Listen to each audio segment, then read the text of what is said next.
नमस्कार, माझं नाव आहे डॉक्टर पुरू धवन आणि आज या व्हिडिओमध्ये आपण बोलणार आहोत की उन्हाळ्याच्या दिवसात किडनी फेल्युअर असलेल्या रुग्णांनी किती पाणी प्यावं. किती पाणी प्यायचं हे प्रत्येक किडनी फेल्युअर रुग्णाच्या मनातलं एक मोठं प्रश्न असतं. आता थंडीत डॉक्टरांनी सांगितलं होतं की 1 लिटर पाणी प्यावं. ते 1 लिटर पाणी आता उन्हाळ्यात मे जूनमध्येही चालेल का? म्हणून तुम्हाला हे समजून घेणं गरजेचं आहे की तुमच्या शरीराची पाण्याची गरजही हवामानानुसार आणि तुमच्या कामानुसार बदलत जाते.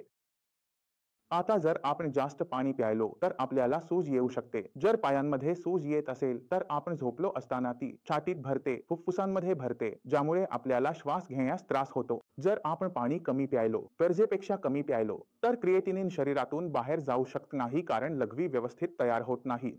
जर लघवीतून क्रिएटिनिन बाहेर गेला नाही तर तयार होणारा क्रिएटिनिन रक्तात साचेल आणि तुमच्या रिपोर्टमध्ये क्रिएटिनिन वाढलेले दिसेल. त्यामुळे किडनी आणखी खराब होईल.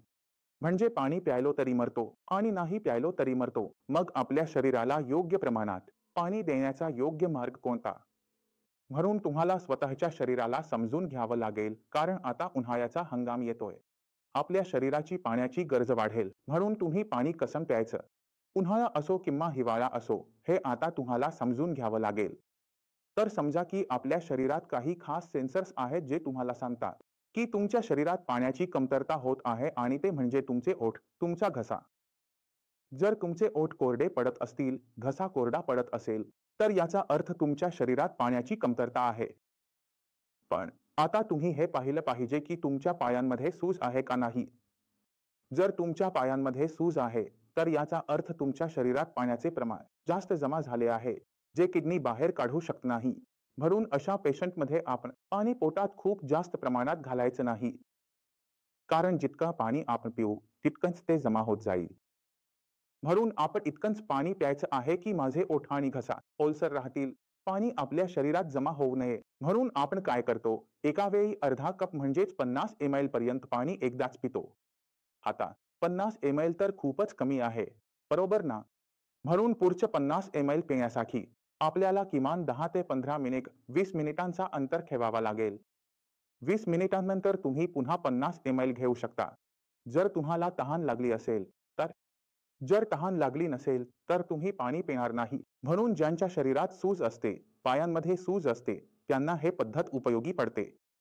ते थोडं पाणी पित राहतात पण ते जास्त प्रमाणात बाहेर टाकतात. त्यामुळे काय होतं की सूज देखील कमी होते. जर मी 1 लिटर पाणी पितोय आणि 1 लिटरच लघवी करतोय तर सूज कुठेतरी तशीच राहते. कारण जितकं पाणी मी प्यायलं तितकंच आपल्या शरीरातून बाहेर गेलं. पण जे आधीपासून साचलेलं आहे ते बाहेर जाऊ शकलं नाही. म्हणून जर आपण कमी पाणी पिऊन जास्त प्रमाणात बाहेर टाकलं तर आपली सूज कमी व्हायला हवी. यामध्ये फक्त एवढं लक्षात ठेवा की जेवणात मिठाचं प्रमाण कमी ठेवा आणि आपल्या रिपोर्टमध्ये थायरॉइड नक्की तपासा. तसेच रक्तात प्रोटीनचं प्रमाण किती आहे हेही तपासा. जर आपल्या शरीरात प्रोटीनचं प्रमाण कमी असेल तर सूज काहीही केलं तरी राहणारच. जोपर्यंत शरीरात प्रोटीन पूर्ण होत नाही आणि प्रोटीन पूर्ण करण्यासाठी तुम्हाला तुमची भूक अगदी राक्षसासारखी करावी लागते. म्हणजे तुम्ही दिवसातून 3 वेळा, 4 वेळा, 5 वेळा व्यवस्थित जेवू शकता.